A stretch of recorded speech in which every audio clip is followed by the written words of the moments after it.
Wrestling towards the line, Jack O'Neill! And O'Neill's gone for the field goal! Bat it back, O'Neill! Challenge to cut out pass to O'Neill! O'Neill goes in! Yes, ladies and gentlemen, welcome back to the Be the Player podcast. This podcast is for the player and by the player, and joining me today, it is the New Zealand Warriors enforcer and SRL commissioner, Logan Strange. Logan, how are you doing this afternoon, man? Jack, I am good. I am happy to be here and looking for a big performance from the Warriors tonight, taking on your Raiders.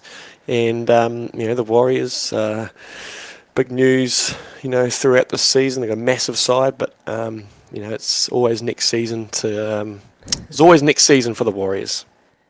Yeah, look, I'm hoping that we can put a 13 plus on yous in that game, but we haven't done that all year, so it's probably going to be a close one.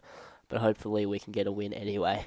So this is a big podcast we've got today. Of course, we're going to talk a little bit about the Mines, spend about 5 minutes just discussing all four teams and a key player from each of them before we go in depth on round 4, and preview round 5 as well. Before I'm going to answer some of your hot takes, give you guys my opinion on some of your controversial thoughts on the SRL for the rest of the season. It's going to be a big podcast. Let's get into it.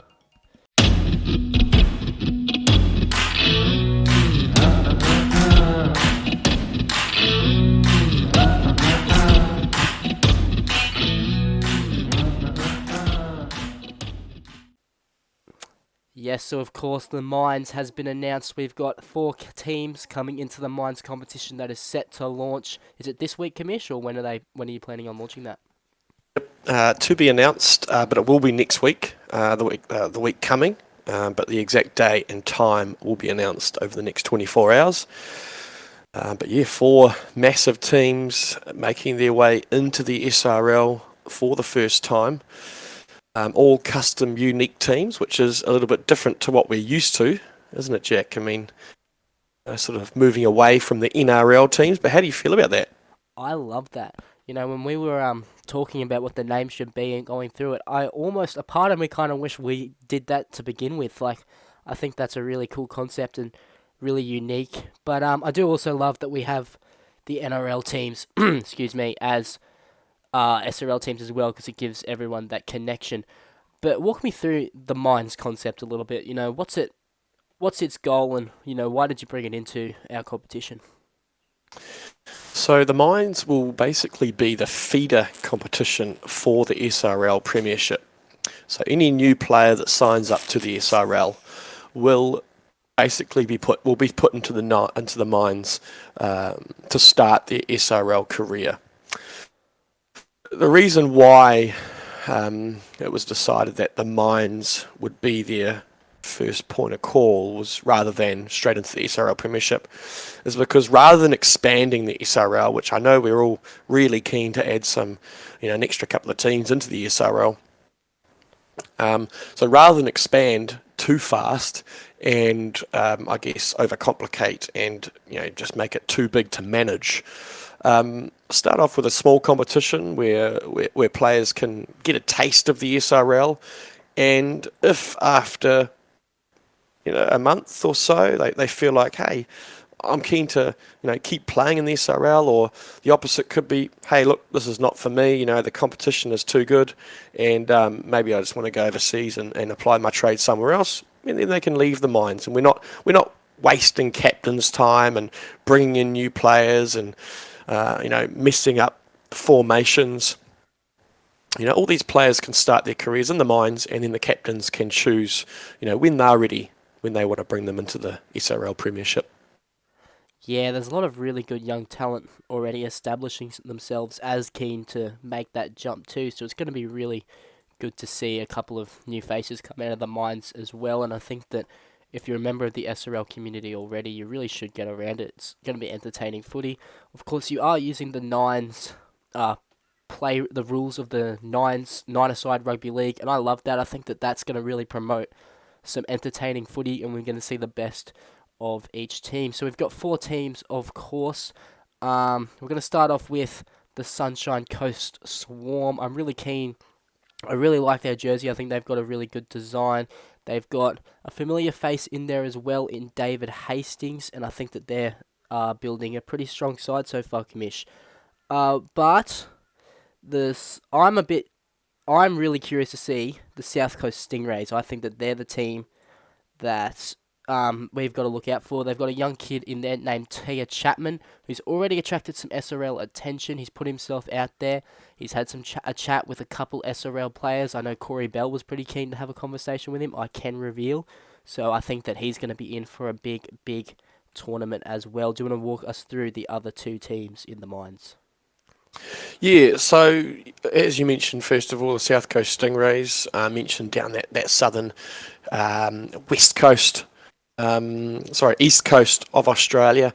No teams out of that southern region thus far, so they're really excited to get their first taste of the SRL, and obviously the Swarm up there in the Sunshine Coast. They're no strangers to rugby league, but obviously yet to have any sort of impact in rugby league in the past, so two massive opportunities for those regions. You've also got a Melbourne side who have come into this. That's the South Melbourne Firehawks. So we all remember the Melbourne Storm took part in season 1 of the SRL, but unfortunately they disbanded and were replaced by the Raiders for season 2. So Melbourne are back into the SRL, albeit in the Mines for now. The Firehawks, they've recruited quite well. They've been fortunate enough to get a couple of ex-SRL players as well. They've got Joseph Black, the former Raider, and Lucas Burns, who's the other winger, the left footer, who's made his way into the Firehawks after moving down from the SRL. But one player in particular who's going under the radar a little bit, I think, in the Mines at the moment is Blake Harris. So he's an Australian player, Queensland representative in the future. He's a 5'8", hot stepper archetyped, and he's been making some big moves in the Mines chats. And I think he's probably the star player at the Firehawks. Will be looking to really guide their side around the park, even nine-a-side, and so he's probably the player that comes to mind for me. Lucas Creator. He's no stranger to Simulation Rugby League. He's made his way across to the SRL recently. He's in the Firehawks as well. He'll be partnering up with Blake Harris for the Firehawks in the halves, and he's got a great pass on him, Creator. Very high rating, so joining them in the Firehawks as well. LeBron Ball, interesting name. Becoming quite a popular name nowadays. So those are the 5 players for the Firehawks. And then the last team we've got making it into the Mines for season 1, it's your team, Jack, the Gunslingers, coming from Western Sydney.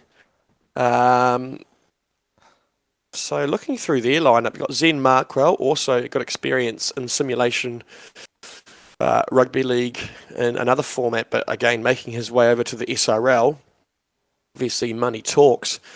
Tyson Payne making his way back down to the Mines from the SRL. A little bit of experience for the Gunslingers in the centres or on the outside backs. Blair Curtin in the halves, and then Ruben Blake is the only prop, or the only forward in fact, that we currently have in the Mines, and he'll be looking to really make an impact from the base of the scrum. So that's the Western Sydney Gunslingers. Yeah, awesome. Do you have an early prediction for us? Who do you think's going to take out the competition this year? Oh, it's a little bit too early to tell, I think, Jack. We haven't seen a lot of these players play at this level. So I think, come next week, once they get their first game under the belt and I guess the first half jitters are out of the way, I think we might start to see a little bit of personality come out of some of these players. But, personally, I'm looking forward to seeing Matthew Vaughan and Marshall Edwards, who are playing for the Sunshine Coast.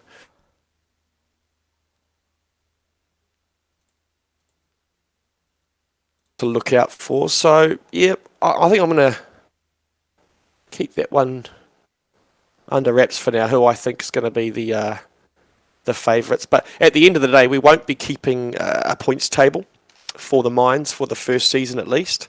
It's more about just an opportunity for these players to show what they've got and hopefully sign a contract with an SRL team in the off-season.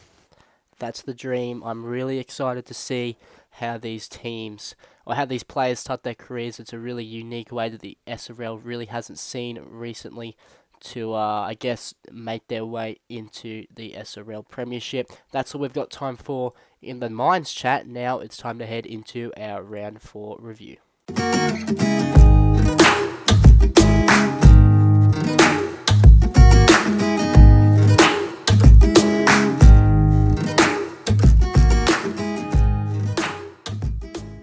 Yes, of course, we saw some great footy in SRL this weekend. Round 4 had some absolute blockbuster clashes, and we are no closer to finding out who are the favourites for this competition, excluding, of course, who's on first. But who's going to make the top 4? The top 4 is still well in reach for, I reckon, about 6 clubs. 6 clubs could still make it or break it this season. Logan, what did you think of the round? Yeah, we're just quickly talking about those standings. It really is a bit of a logjam at the moment. From 3rd down to 6th, you could probably even say 2nd down to 7th. There's still 6 teams that are either in the hunt for, making that top 4. So I think, and this round just being proved that, with 3 really tight games, starting off with that Warriors versus Raiders. So, yeah, I think it's really, really exciting going forward the next couple of weeks.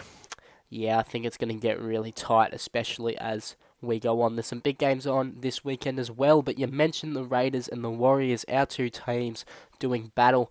For me, the scoreline, 20-18, probably doesn't reflect just how good the Warriors were. I think that, they had some lapses in concentration that probably, really could have come back to bite them if the Raiders could have found another try, but they were really strong. I thought their attack was brilliant, but defensively they, really had an answer for a lot of the stuff that Canberra threw at them. Defensively, you're with the Warriors, obviously, like I said, but defensively you've been really strong all year. Talk to me a little bit about that defensive resolve that you've developed, especially after a really disappointing season last season. Yeah, so we sat down in the off season as a team collectively, and as was announced earlier on, John and I decided to step down as the captain after the first 2 seasons. He's did a fantastic job at the club to take us to a grand final in that first year, and then obviously win us the SRL Mines, the Nines in the off season. But Buncey came on board and he just sat down with us and individually, explained sort of where he saw our strengths and what areas we could work on in that early part of the season.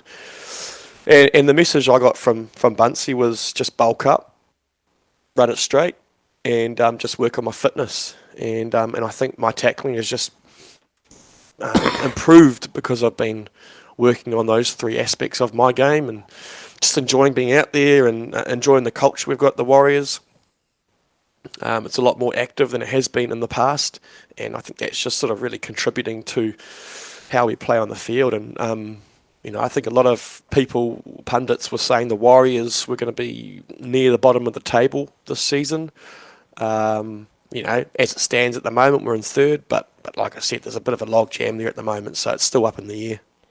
Yeah, one thing that, Buncey and Nano are both good at is that they lead by example. Like Chance Bunce on the weekend, 276 run meters, and a lot of those meters were coming out of yardage and putting his team on the front foot. He had 9 line breaks and a try. Like, he was awesome, and I think that, like you said, his leadership has really shone through since taking over, and I think that's really helped the Warriors develop this season. Let's talk a little bit about my boys. Obviously, we're obviously in the fight. We're sitting in 5th at the moment. We were in 4th before the start of last week, but we definitely aren't where we could be, especially last season. Our halves, and I'm one of them, aren't really providing. We scored 2 tries through me and Lukey, but overall, I guess we're not providing as much points as we did last season. What do you think is going wrong in their attack? Do you think that there's something in particular, or do you think it's a cohesion sort of thing, or what do you think is going wrong? I mean, it's hard to really know what's happening in the Raiders pack when you're concentrating so hard on your own season, and it'd be a lot easier if you're separated from a team. But I mean, Luke's a fantastic player, he's a representative player, as are yourself, and maybe it's just the competition's got a lot better. We are noticing that fullbacks aren't making as much of an impact from the back this season, and I think that as the players' ratings improve, we're just starting to see a little bit of a shift of what positions are more impactful than others. And I think previously was the fullbacks and the halves, but at the moment I think you are starting to see the centres and the wingers shine a little bit more than they were in the past, and maybe that's making it a little bit more difficult for the halves to really gel and get those combinations working when they're under a lot more pressure. Yeah, I do agree with you with a lot of things you said there. I think that definitely we were a bit disrupted this week. Obviously, we had to make some changes. Jacob Morrison was one of those changes. He's been really good at left centre this season. He moved to fullback and he was really strong. He ran for 218 metres in his first ever game in the number one. So he's always an X factor on the left, whereas I think Chen, while he's really solid defensively, and our defence has been pretty good this season, I think he lacks a bit of X factor in attack. So, I think that makes it a bit harder to provide points when your halves, when, they're stacking against that left side, which is very strong with Caval and Morrison, and then also Bell outside of Jacob. Whereas on that right side, you've got Chen and Toretto, who Toretto's still new to the league, and Chen's a bit more known a lot more for his defence than his attack. So it definitely makes it easier to defend. I want to talk now about Sage Miguel out of dummy half. I thought he was really, really strong. I think he was really classy. Like out of dummy half, his deception in and around the ruck was really strong. He had 2 try assists. Was that his first game in the hooker jersey? Good question. I think he may have played a game back in season 1, or possibly a representative game in the number 9, but definitely this season it was. Obviously, Paddy Corcoran is our regular in that number 9. But Sage did a really good job in sort of directing the big forwards around the park and getting those quick play the balls. Disappointing to hear that he'll be off leaving the Warriors at the end of the season. But obviously while he's still here, he's putting in all the hard yards, and we appreciate all the effort he puts in. Yeah, for sure. I think he's been a really strong ambassador for that club, and I think he sort of showed the Raiders another way that they can attack, if that makes sense. Like Samuel Atchison, he made 32 tackles in a losing side. He was really strong defensively, but he can be a bit pedestrian out of dummy half. And I think that teams, because he was so explosive last season, I think teams are now running at him a lot to try and keep him out of the game with his ball playing and just with his all around, just his running game in general, his attack. But I think that maybe he does need to bring a bit more deception into his game. So I think that that's another place where I think if the Raiders can improve in their work out of dummy half, I think they can find some points and take some pressure off of the rest of the side. I think that's where Sage, he started well that game on Tuesday night, and I think the Warriors got out to around about a 16-0 lead at one stage, and that was mostly to do with the way Sage was playing that first 40 minutes. I think one of the plays he came out of dummy half went one way and then darted back the other, and I think that was when Chance Bunce scored to the left of the uprights, and it's just those little small deceptions that we got out to that 16-point lead, and to the Raiders' credit, you guys fought back, and the game could have gone either way at the end of that 80 minutes. Yeah, and I think, I am being a bit negative at the moment, but I think we played a lot of real positive footy at the back end of that game when we were chasing points. So, of course, I sent over Benny Arnold, and then Luke Thompson scored that intercept.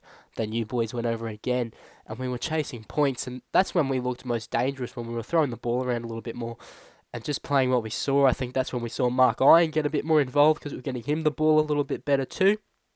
So, there's definitely a lot of positives to take out from both teams, but I do think that I think the most disappointing thing out of that game was just that we lost that standing in the four, and we let another team up, and we've risked our spot in that top four, which is so vital to our team and to our club, especially with sponsorships and all that type of thing.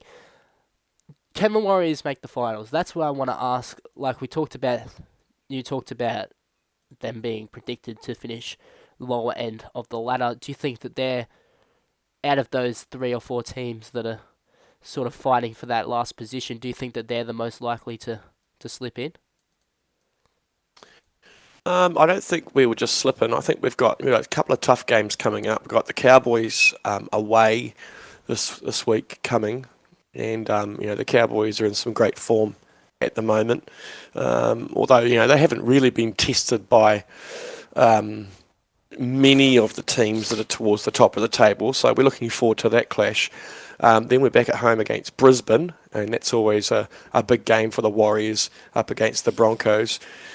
And then we finish the season off against the defending premiers, and so it's not the easiest run to the finals, but I think there's an opportunity to grab at least 4 points in there, and if we happen to drop one of those 3 games, then I think we could still make it into the top 4. Definitely, and I think that playing those teams, I think that your boys from an outsider looking in, I reckon that you'll relish in that, playing the Cowboys who are, second in the ladder, and then Manly who are the top dog at the moment. I think that that's something that you boys will definitely relish in. Let's head to the next game. We called this game together as well. I would also like to apologise for my sheer biasness in the Warriors-Raiders game as well before I continue. It was pretty disgraceful. But however, the Broncos played the Panthers in one of the best games this season. It was entertainment from start to finish. There was some great footy. And, the game in general definitely didn't reflect where they're at on the ladder. The Broncos did win 19-18. Commish, walk me through this game. What were your emotions watching this? How good was it?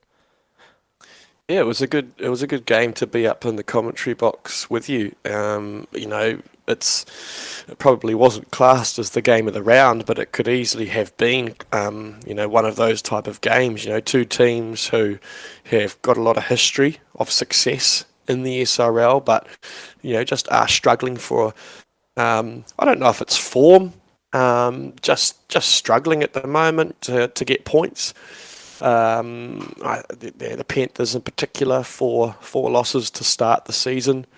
I don't know if that's a first for any team, but they just they've had a couple of close losses to start the season. I know they were disappointed with their last 2 weeks in particular. The Cowboys, that last minute loss, and then a golden point loss to the Broncos last week. It's so easily could have been the Panthers on 4 points, but they find themselves at the bottom of the table, while the Broncos, after being the minor premiers in season 1, since then have really struggled. I think they made the finals for the SRL 9s, losing to the Warriors. But since then they're just struggling for a little bit of form as well, and I think they made some good changes for that game over the week. Coda Diab moved into the 9 jumper, and that was a good move from the Broncos. I'd like to see a little bit more from Sam Herbin. He's a classy player, so it'd be good to see Sam having a little bit more of an impact from the back for the Broncos. But I think Michael Crimp, whether he was the difference in the game, but that run that he made during Golden Point down that right edge stepping around two players and then setting up Levi Raymond to slot it through for the win.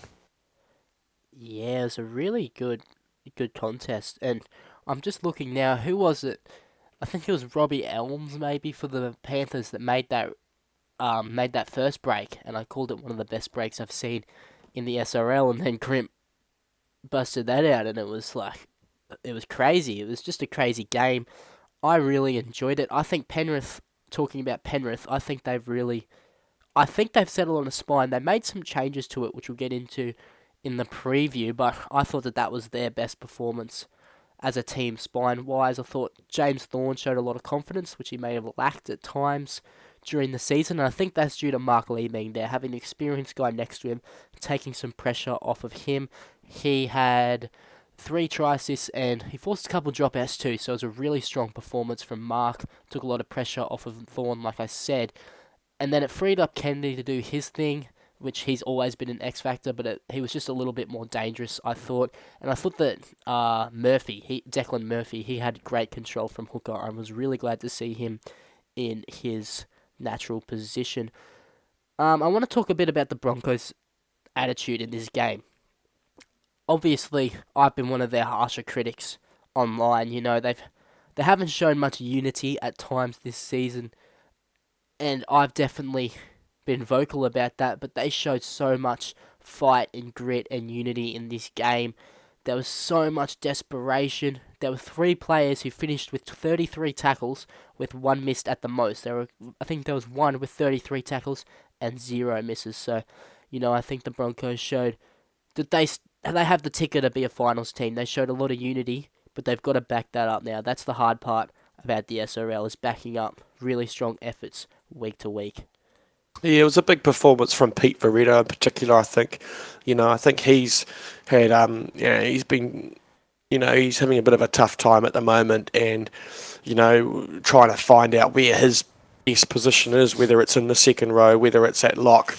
Obviously playing a little bit of fullback back in season 1, but, sort of solidifying himself in the forwards now. I think he really stepped up and had a good game for the Broncos. 33 tackles, only the 1 miss, but of those 33 tackles, about 30 of them were pretty big hits and important tackles that the Broncos had to make. And I think he was one of those players that had a big influence on the Broncos getting that 1-point win. Yeah, I definitely agree. I was really surprised when they moved Pete out of that lock position, because I thought he'd been playing outstanding there, but he really showed some ticker in the second row, so really good to see from Pete. Hopefully he can continue that for the rest of the season. Now, the next game, of course, I wasn't in the booth for this one, but Parramatta took on Manly. It was another Golden Point game. It was entertaining from start to finish. What were your thoughts on the game overall, Commish? Yeah, so it was the second game that had gone into Golden Point in a row, and I think we'd only previously had one game gone into Golden Point in the entirety of the SRL, and that was the season 1 grand final. Correct me if I'm wrong. I think there was one other game. I think Joey Kelly mentioned it during the stream, that there was one in season 1 regular season. The Broncos beat the Cowboys by 1, I want to say. Could be, yeah. Could be. But yeah, it's not a very regular occurrence, that's for sure. And we could have easily had 3 Golden Point games. I know that the last game of the round, which we'll talk about later on, that was close to going to Golden Point at one stage. But yeah, the Eels versus the Sea Eagles. The Sea Eagles are on a pretty significant winning streak at the moment. I think it's possibly 6 games in a row, not including the semi-final and the final from season 2, which would make it 8. But yeah, they came out. It was a little bit of a quiet first half. I was in the box for that one with Lachlan.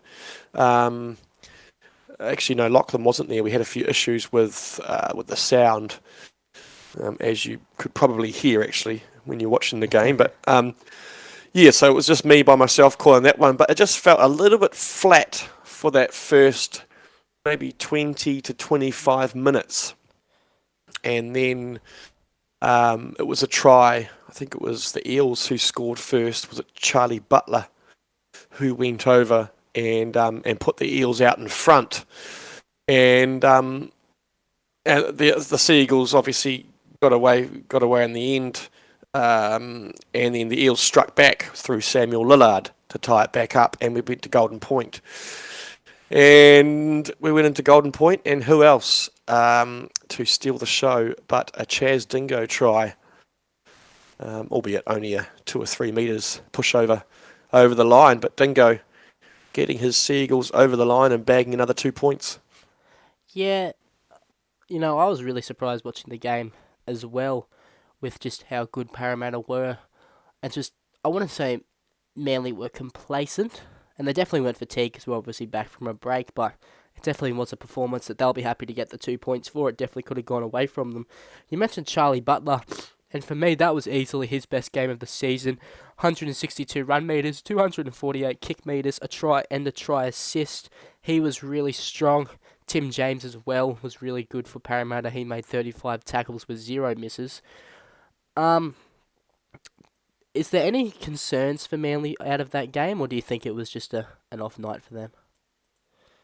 No, I don't think they've got anything to be concerned about. I mean, if they were concerned, then they definitely wouldn't be experimenting this week coming, which you can see from their team list. They definitely are.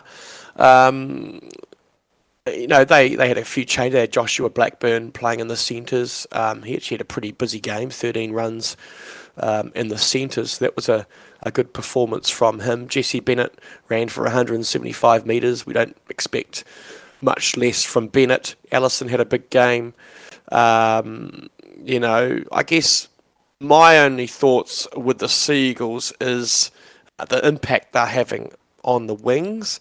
It doesn't seem like they're having as much impact compared to other teams. And so if I was to be a neutral supporter, I'd love to see Tyler Clay and Kane Chapman-Kenny just getting their hands on the ball a little bit more. And especially dealing with those kick returns. I mean, Chapman-Kenny did have 214 run meters on Wednesday night.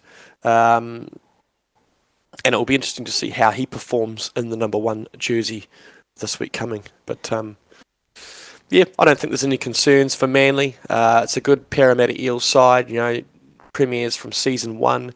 I think Attila Settenberg had a pretty good game for the Eels. Joey Kelly at the back, only 3 line breaks. So, not probably what we were expecting to see from Kelly. I was kind of thinking that, because Barnes has had a pretty quiet season thus far at the back for the Eels. I was thinking Kelly might have come in and really shook things up a bit, but only 3 line. Did he get changed at half time? I'm not sure if he did, but they've changed the fullback again this week. They've got Shelford in there, I think. Who should be the Eels fullback? They've got Shelford, Kelly, and Barnes as options. Who do you... I think they definitely missed Kelly out wide, to be honest, as well. He always has an impact out there. Who do you see as the man to don the Eels number 1 jersey for the rest of the year? Yeah, so in regards to Joey Kelly, I think it's hard to judge off just one game whether a wing or fullback is his best position, but I do feel like he's had some pretty good performances on that left wing for Parramatta. I mean, Eli Barnes versus Damien Shelford. I think Eli Barnes has got the wood over Shelford just with experience and overall ratings in different skill levels. But I think it's worth giving Shelford a go. Obviously, there's discussions coming up, with player re-signings and whether Barnes will be either willing or able to stay at the Eels. I know they're making a few plays at the moment for some pretty high-profile athletes around the SRL. So I think I would still stick with Barnes. If it wasn't going to be Joey Kelly, I think it'd be Eli Barnes for me. Yeah, I think I have to agree, but I do like the Eli's playing 5'8" this week, but we'll get into that in just a moment with our round 5 preview, but let's get into the last game of the season. Before we do that, the Cowboys took on the Rabbitohs. You know, it was a bit of an even contest possession-wise. I think they had about a 50-50 split, but for me, I think the Cowboys continue to prove that they're right up there in the premiership race. How did you find this game? Yeah, this was probably the best game of the round for me, as someone who was watching, not just commentating but also watching. I think I really enjoyed the Cowboys versus Rabbitohs. Obviously, it was classed as the game of the round. Two teams in the hunt for the minor premiership. But yeah, it's been a good story so far for the Cowboys. After 2 seasons to forget, you have to say. I think season 1 they performed okay, but season 2 really struggling. But coming up against the Rabbitohs last week, it was always going to be tough. Liam Ryan at the back is always a danger for the Rabbitohs, or for any side coming up against the Rabbitohs. But I think his opposite, Tyler Amatangi, continues to impress at the back for the Cowboys. And, I mean, just my personal opinion, I think it's hard to say whether he's the best in the competition at the moment at the back. I think Chance Bunce and Tyler Amatangi would be vying for that position. It was quite interesting with the New Zealand origin, both those players in the same team. And Amatangi was given the starting spot for that New Zealand origin game, and maybe that's a sign of where possible selectors are looking for the future. And Matangi's a little bit younger, but I think he was probably, him and Luka Moscow were the standouts for me for the Cowboys. Yeah, well, interesting you say that. I've got them as the notable performers on my notes. Moscow, of course, had a double and ran for 150 metres, made some really good breaks too and some good runs. I think he tiptoed down the sideline right on the stroke of half time and almost went out, but it ended up being a really strong run from him. And Matagi, of course, 210 run metres. I reckon he's got to be up there as one of the best fullbacks. He's definitely, for me, the form fullback right now, closely followed by Buncey. But overall, fullbacks-wise, I think that he's, definitely poking to be in the top 5 conversation for sure.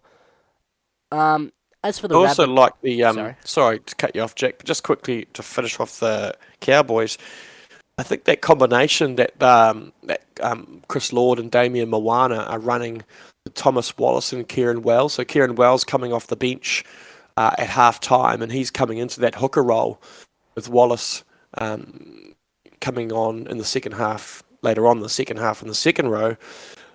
That combination seems to be working quite well. You can see how vocal Kieran Wells is in that second half, and I think he just looks to be lifting the team, especially those big forwards. Casey Namana looks to be getting some good meters. Robert Mobiston always performs well. I think Jamal Kasakau. I just feel like Kieran Wells is just bringing something to that Cowboys outfit in that second half that is getting them over the line. Are not dying in that last 20 minutes. They last in the full 80. And I think that's the big difference this season. Yeah, after a poor season last season, Chris Lord's come in there and he's done wonders. He's making really smart decisions, but he's also he's just signed really strong players and players that just bring good culture rather than they weren't the biggest names when he signed them, but they're becoming massive names.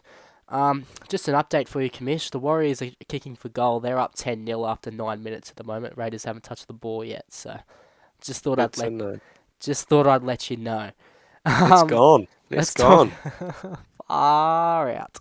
Let's talk about the Rabbitohs. They were the grand finalists last season, lost to Manly, of course. I said last week on the podcast that this is sort of the game for them to prove, no, we're still right up there. Does this hurt their premiership chances at all, or do you see them as still top contenders, or what are your thoughts on the Rabbitohs at the moment? I think they're still top 4. Definitely still top 4. They should make the finals. I'd be surprised if they didn't.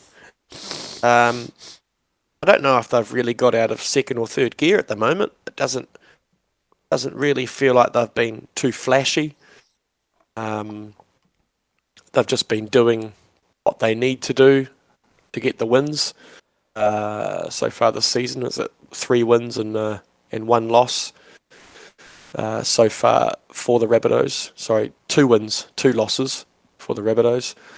Those wins that they had came against sides that were below them in the table, and they've lost both the games. They've lost to both Manly and North Queensland. So it'll be interesting to see how they perform in the upcoming rounds. Who have they got coming up this week? The Rabbitohs are playing the Panthers. So, the Panthers are, all is on the line for them. Technically, their season is not yet over.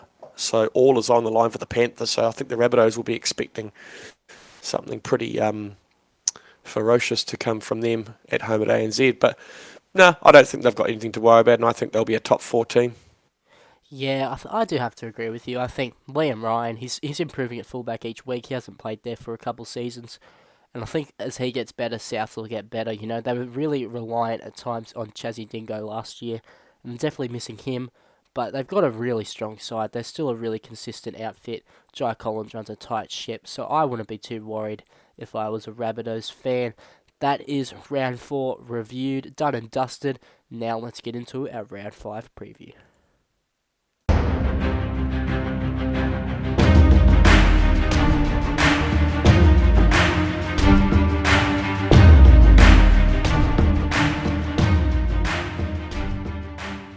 No, so we're in 11th at the moment, but we're on. If we win, we're back level with 10th, 9th, 8th. Right. So, anyway. Righto, we've gone through round 5 of the SR. Oh, shit. Righto, we've gone through round 4 of the SRL. Now, of course, it's time to preview this round. There's a lot of big games this week, and I'm really, really excited. The first one, Broncos versus Eels. Brisbane, they're coming off a massive, massive win against Penrith. They've shown that there's life in Brisbane, which is really, really good to see. They've made some changes this week. However, Levi Raymond, he returns into the starting halves. He will partner Cherry Evans. Cahill has been dropped to the bench. As for Parramatta, they've made a couple changes as well. Eli Barnes has moved to 5'8", with Tim James shifting to lock and Jaden White to hooker. Commish, I'll start off with the Broncos. What do you think of their changes? Levi Raymond starting in the halves and Cahill to the bench. Yeah, I think everyone was pretty surprised to see Raymond on the bench last week. But in saying that, it was nice to see him get that win with that field goal during extra time. So these two teams have met each other twice in the past, once in each of Season 1, Season 2, and the Broncos are yet to beat the Parramatta Eels. So that will be heavily on the minds of Justin Plays, Pete Veretto, and that Broncos side. No major change. I think Levi Raymond coming in at the 6. Coda Diab holds his number 9 jumper. Jason Farah moving back to the bench. Interesting, that one. I mean, he sort of fell out with the Warriors towards the end of Season 2 and found himself on the bench, and so decided to move to the Broncos.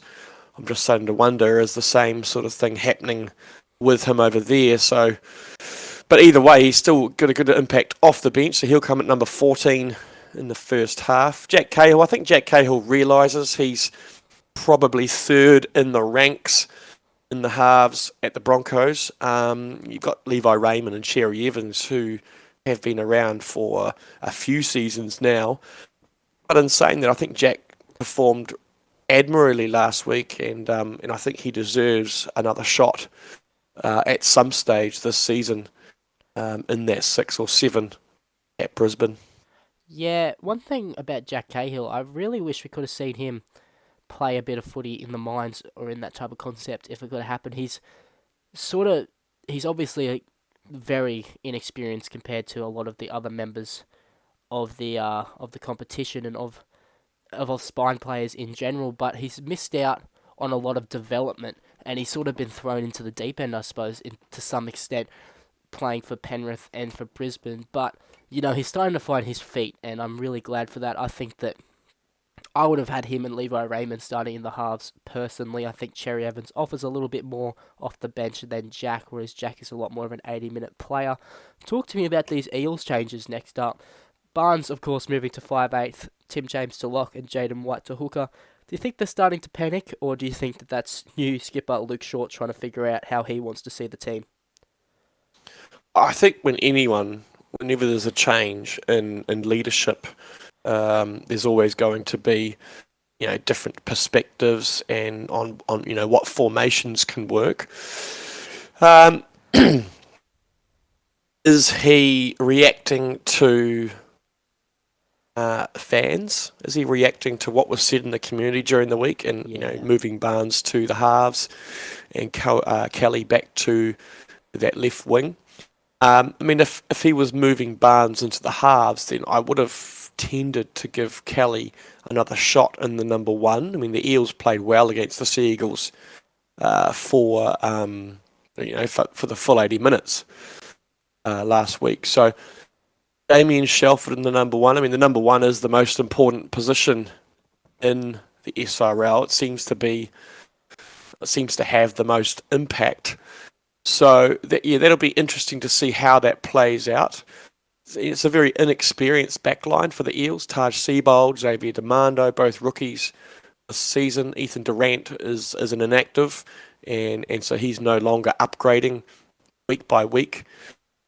And looking down that forward pack is a little bit different. Obviously, Tim James making his debut in the number 13, so his first game as a lock, so Jaden White taking over the number 9 hooking role.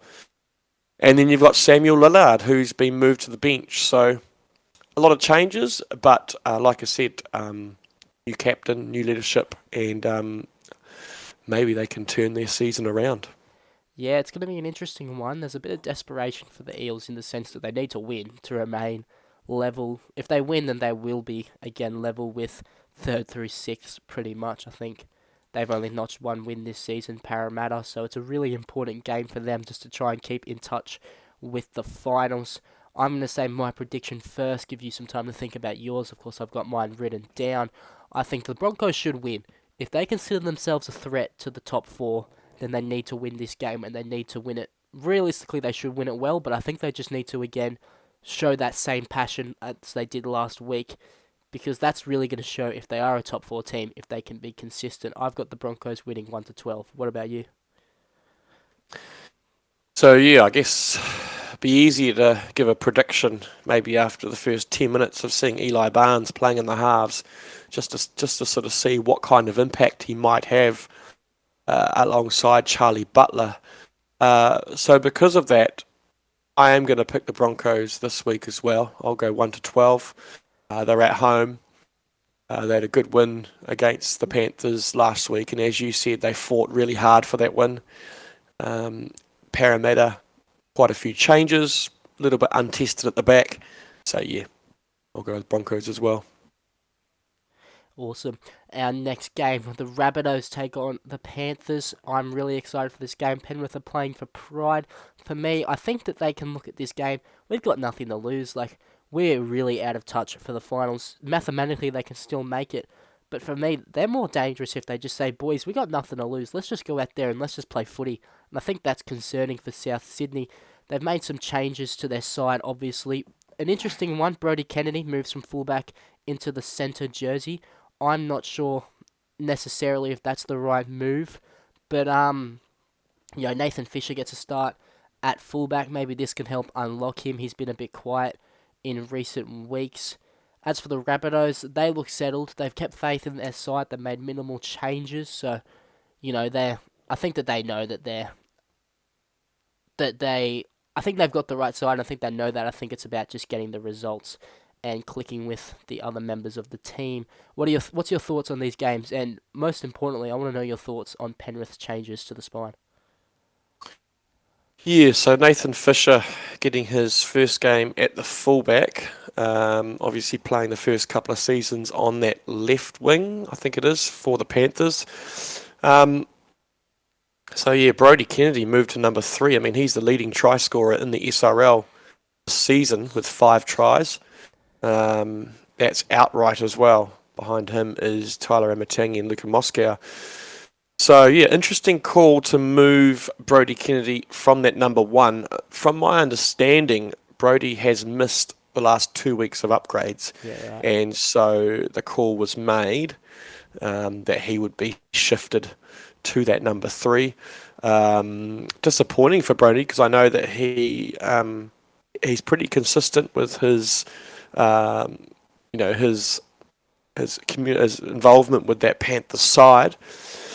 But at the same time, I mean, Nathan Fisher gets his opportunity at the back, and it'll be interesting to see how he performs. Has had probably say an up and down career in the SRL.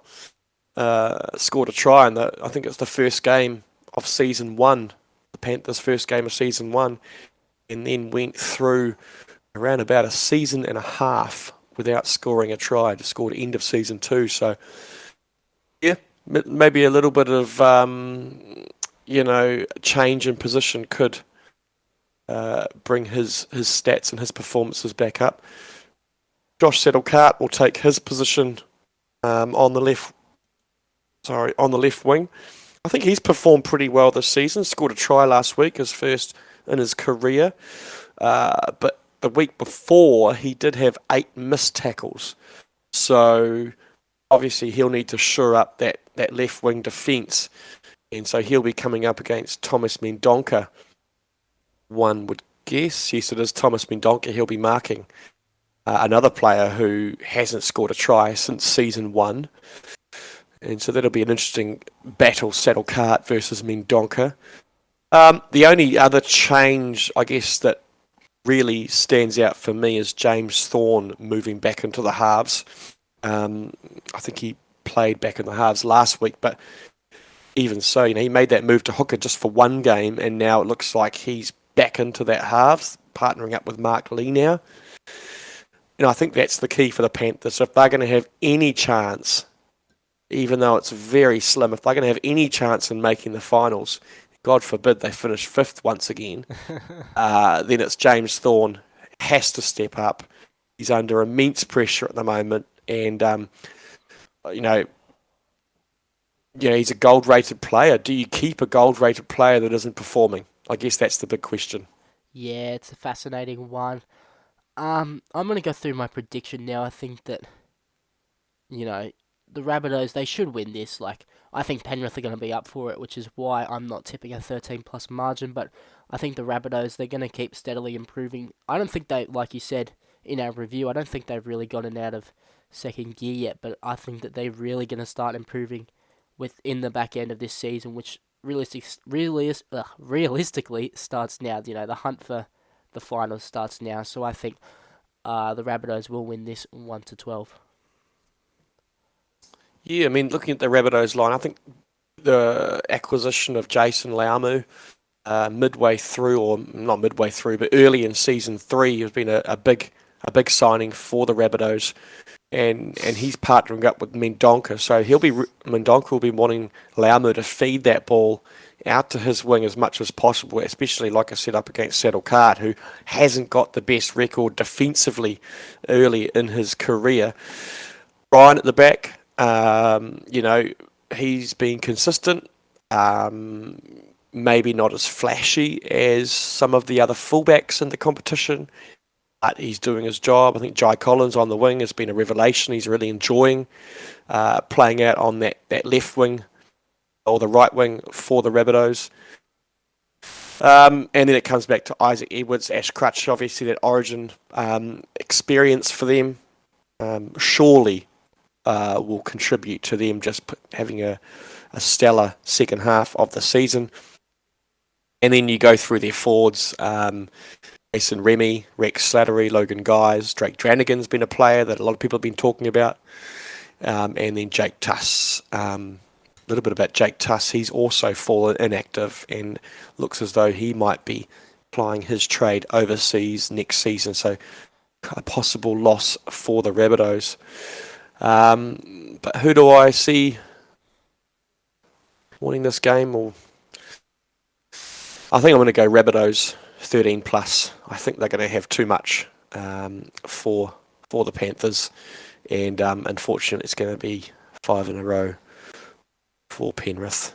Yeah, interesting stuff. I'm really excited to see what Souths do in the future. You mentioned those players that have gone inactive. It's going to be interesting to see what happens at Redfern in the next couple of months. Moving on now, the Cowboys take on your Warriors. The Warriors, they continue to climb, but this is easily for me the toughest task this season, to take on the Cowboys, who are playing with a lot of confidence. But will complacency slip in? Both sides are very similar, coming off wins, of course, last week. What's your thoughts on this game, Commish? You looking forward to it? Well, first of all, what's the update in real life? The Warriors I don't still want to beating the talk Raiders? about it. Same score. Moving on. Good. Okay, so the Warriors beat the Cowboys. Everyone surely remembers the performance last season, Season 2. The Warriors thrashing the Cowboys 54 points to 6. A record score any game in the SRL. 2 tries to John Nanai, 2 tries to Chance Bunce. Half the team contributing as well. However, it's a different lineup in the Cowboys this season, and so I wouldn't say that I'd be expecting that same scoreline at all. In fact, Cowboys yet to beat the Warriors as well. So I guess the statistics or the past performances might be supporting the Warriors, but the Cowboys are at home, and you would probably say they are the more formed team at the moment over the first 4 weeks of competition. So, yeah, it's going to be an interesting game. For sure. I'm really keen for this one. It'll show. I think we've already seen sort of where the Cowboys are at. I think we've got a pretty good bearing on them at the moment. But for me, it's going to show where the Warriors are at. They've been really strong defensively, but against, I wouldn't say weak opposition, but weaker than the Cowboys for sure. The Cowboys are really up there at the moment.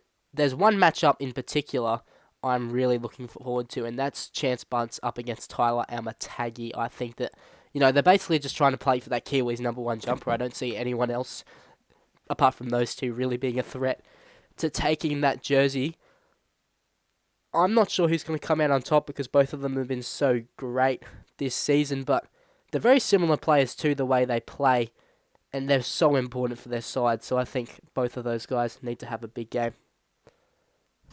Yeah, well, Chance Bunce, he loves to run the ball from the back, especially kick returns.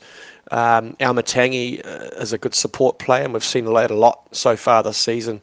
Running off the shoulder of his big forwards and scoring tries from long distance that way.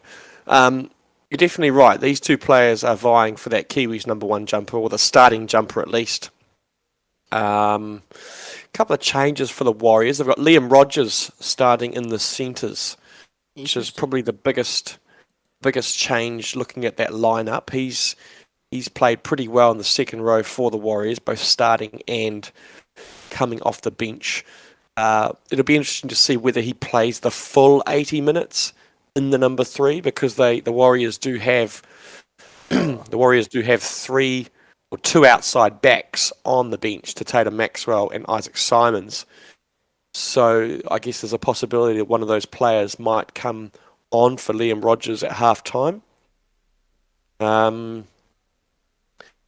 yeah, unchanged really. I mean, Jai McCartney, I think, made a massive difference in his debut for the Warriors last week, and it was great to see him, don that Warriors jersey for the first time.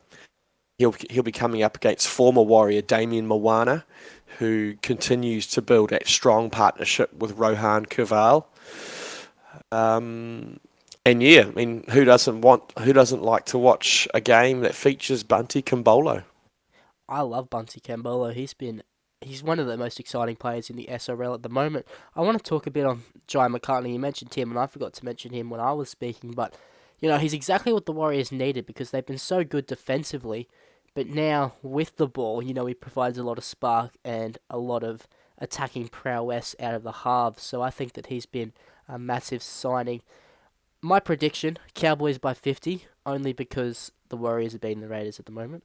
No, I think that the Cowboys are my dark horse, but I've just got a funny feeling. I don't know what it is, but I just think that the Warriors, sorry, are going to be really fired up, and I think that they're actually going to win 1-12. Yeah, and it's a tough one. I don't know whether this is classed as the game of the round. You probably could say that it's one of them, and yeah, it's a tough one. I think the Warriors, showed a lot of grit last week against the Raiders, and I think the Warriors this season, in season 2 they dropped off towards the end of the season, rounds 4, 5, and 6. But I don't think we're going to see that happen in season 3. It's a different Warriors lineup. There's a different atmosphere within the camp, and yeah, I'm going to pick the Warriors as well. We'll go 1-12. Yeah, it's going to be a good game. I'm looking forward to it. I've actually tipped every single game 1-12 so far. Not sure if I'm going to do it here. Canberra, they take on Manly. This is an exciting game. Canberra's attack, like I mentioned, was poor at times. Obviously, there were a lot of changes, but at the back end, they got a lot of confidence with the way their attack. They started to free up at the back end of the game against the Warriors. So hopefully we can go in with that same sort of intensity against Manly. Manly, they of course had a late scare against Parramatta, but they came through to continue their unbeaten run. A lot of changes for both sides. Chaz Dingo has moved to 5'8", with Kane Chapman-Kenny playing in fullback, and Kyle Lewis has been dropped to the bench. There's been a bit of talk, is this disrespectful? I don't think it is, but I'm sure as shit going to tell the boys that we need to use it as motivation. They've used us as a game to test out their spine. So especially still, with so many teams in the hunt, I think that this is something that the Raiders can really draw inspiration from. Meanwhile, for the Raiders, Mark Iron moves from right centre back into his normal number 1 jersey. Jacob Morrison moving from fullback to the left centre. Channel move back to the right. Corey Bell is on the wing, with Rahal Kaval back to the second row, with Luke Malchus moving into the front row. Can they spring the upset, Commish? I'll take it away. I think Manly are definitely the favourites here. Dingo moving into the halves, I think if I was Will Kaye, I'd be pissed off. Will Kaye's been sitting there on the bench as the number 3 halves player all season, and all of a sudden Chaz Dingo jumps in at the number 7, and Will Kaye continues to just ride the bench. I don't know why he stays at the Seagulls, to be honest. I know the Warriors approached him earlier in the season, but at the moment he's just looking like he's going to ride his career out on the bench, which is a little bit disappointing for someone of his, skills. So I don't really know. Obviously, it is an experimental team list for the Seagulls, but I'm a little bit surprised that Will Kaye didn't get a chance. Possibly even partnering up with Dingo. Butterfield's had a good season, his good debut season for the Seagulls.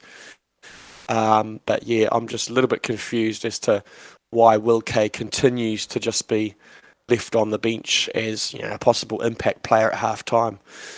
But moving on from that, Bo Sadler continues to play well. Malachi Booth on the wing. Blackburn gets another start in the centres.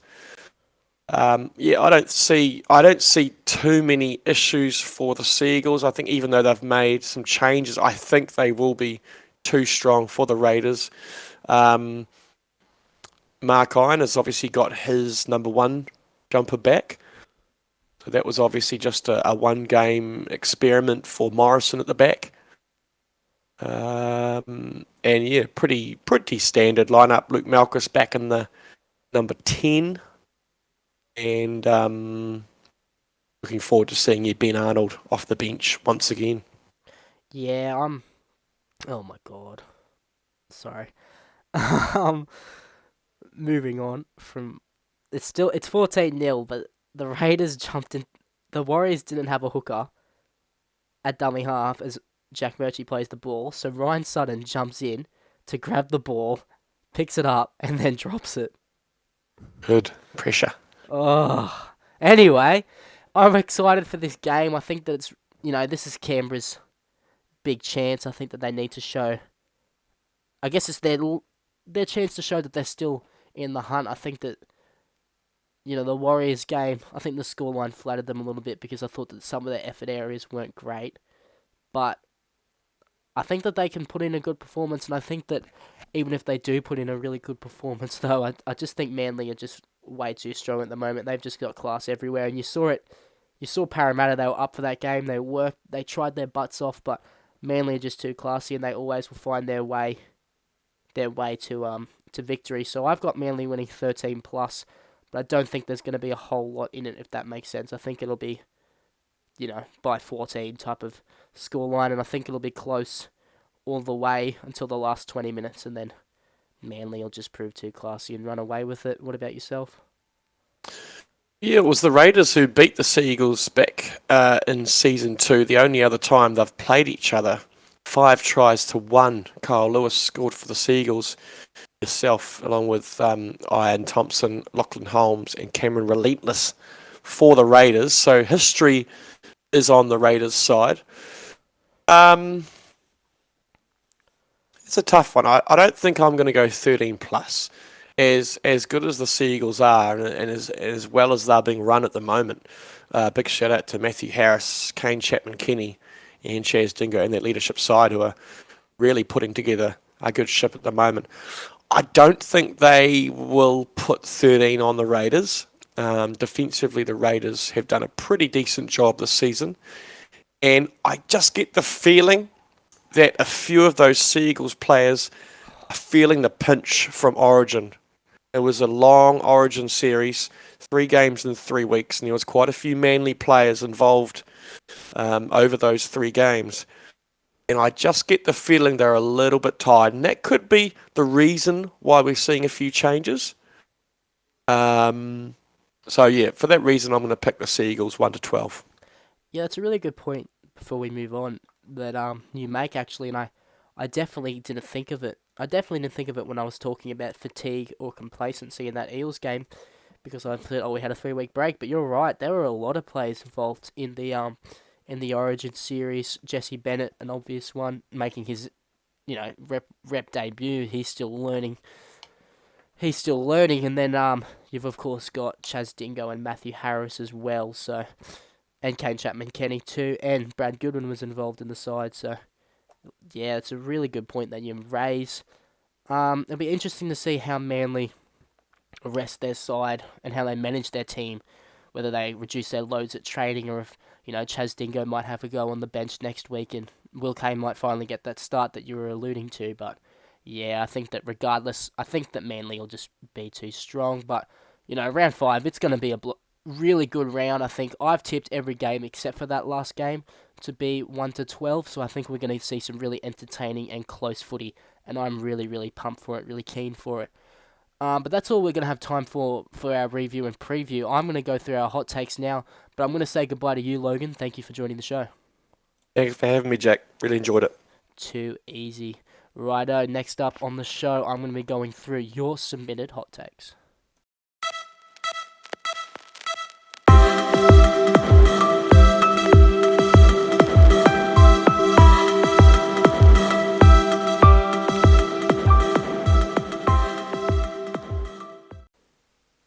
Yes, we did just have the great man, the SRL Commish, aka Logan Strange, on for the review and preview. Thank you for him to coming on. He was a great guest, really took a lot of pressure off me. But now we're going to go through you boys' hot takes from the round that was round 4 of the SRL season. There's a lot of really good submissions. There's a lot of, not hot takes, a lot of questions, and just a lot of random BS from you guys, but that is to be expected. So I'll filter out the ones that aren't really relevant.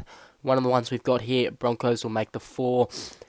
I think it's too early to lock them in, but I think that if they can put in another really spirited performance against Parramatta, they're probably going to be in my 4. But they need to be consistent, and I think that the Parramatta game is the best game for them to show just how consistent they can be. Top 5 halves in the SRL: 1, Levi Raymond; 2, Isaac Edwards; 3, Kyle Lewis; 4, Joshua Butterfield; 5, Jack O'Neill.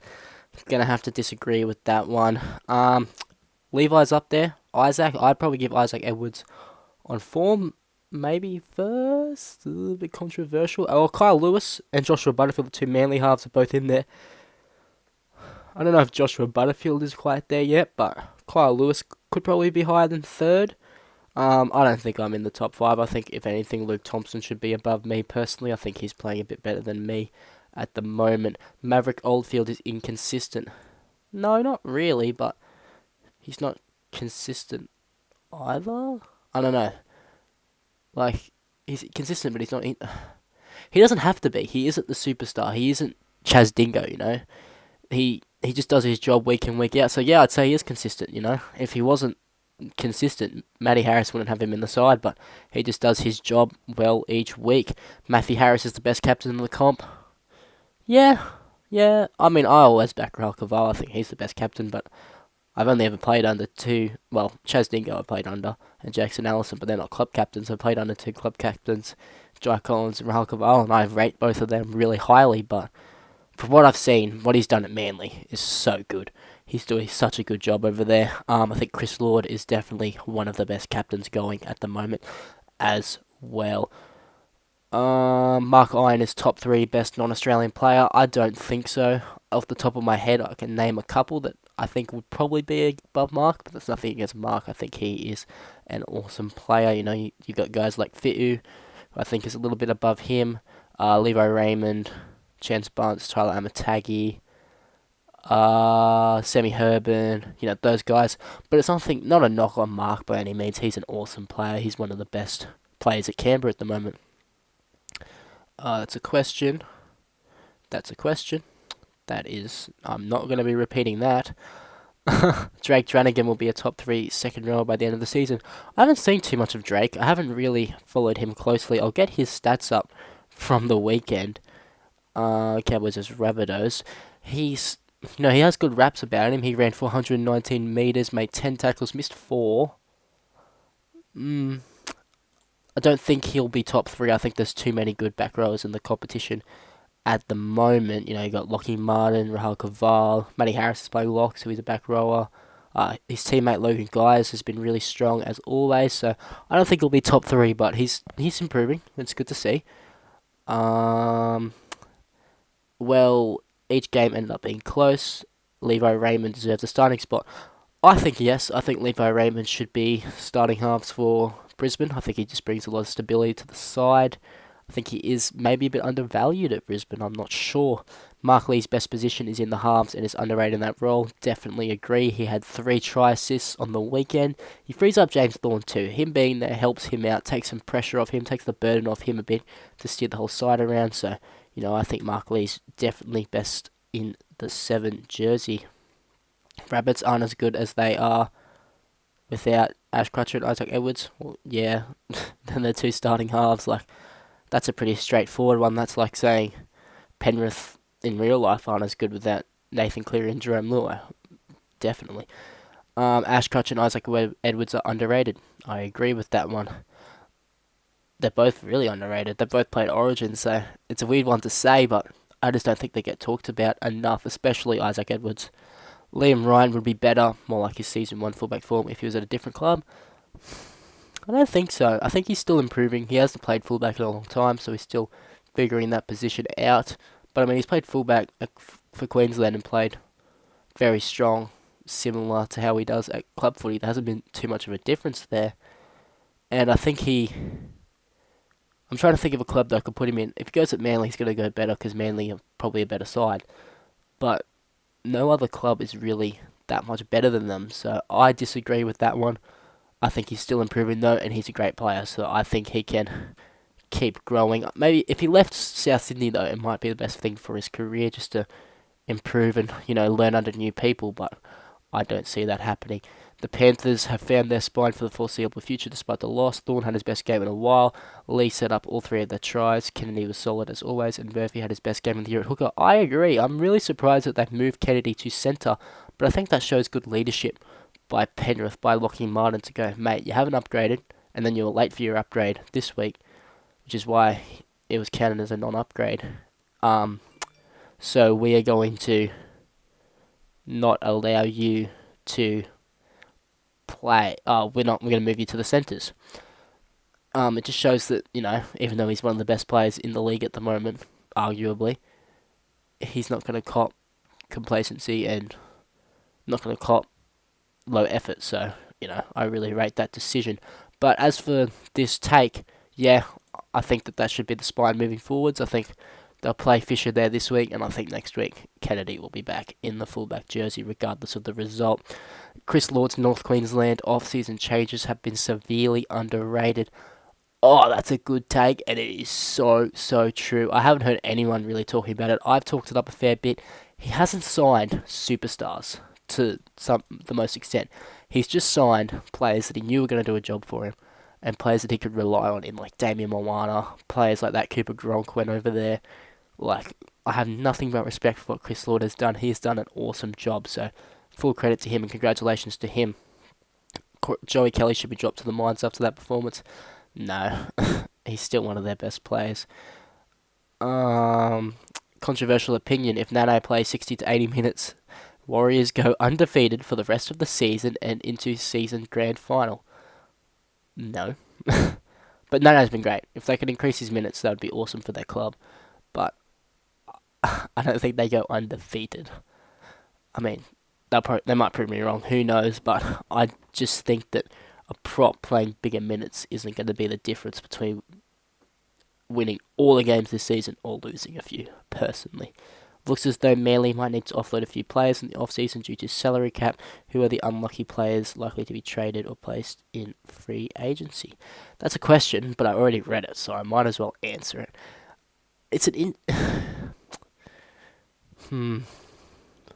I don't know. I'm going to look at their roster now so I can give a proper answer. But it's a tough gig, to be honest. They've got such a consistent and solid side. I'm looking at it now. Maverick Will Kaye. I think Will Kaye definitely won't be there next season, salary cap wise. I don't know if they can fit him into the side. I think they'll be lucky to keep. I wonder if Cage Chapman Kenny's not going anywhere, but they've got Jackson Allison and Jesse Bennett, both on big money. Maybe one of them might need to go. Or Brad Goodwin, maybe. Yeah, it's a tough situation for Manly. They're going to have to let go of a lot of players pretty soon. Kyle Lewis is a guy that will probably be demanding a bit more money this time around too. So, interesting stuff. Corey Bell leaves Raiders after Season 3. I don't know. As a Raider, we're committed to him. We want Corey here for the next 3 seasons if we can. He's been here. He's an experienced player. He hasn't quite hit as high as we would have hoped for him to hit this season, but I don't think that that's, cause for concern personally. Manly start off cold from Long Bay, can still got the W, yep. Parramatta will still make finals. They need to win this weekend. If they don't, they're not going to. Will they? I can see them winning this weekend, but I don't know if they can make finals. And then this last one's a question, but it's just about what is the answer for Penrith. I think that they found their spine. Now they just need to get some good support players around them. But that is the hot takes for this week. Thank you everyone who sent some in. Might have to do a tutorial on what a hot take actually is, because a lot of those were not hot takes. But that's all we're going to have time for on the Be The Player podcast this week. If you have any questions or any suggestions, please hit me up in the comment section down below. Make sure you let me know what you thought of this podcast and counter back any opinions that I made or Commish made, and we can have a civilized discussion in the SRL chats or the comment section. Thank you all, and see you later.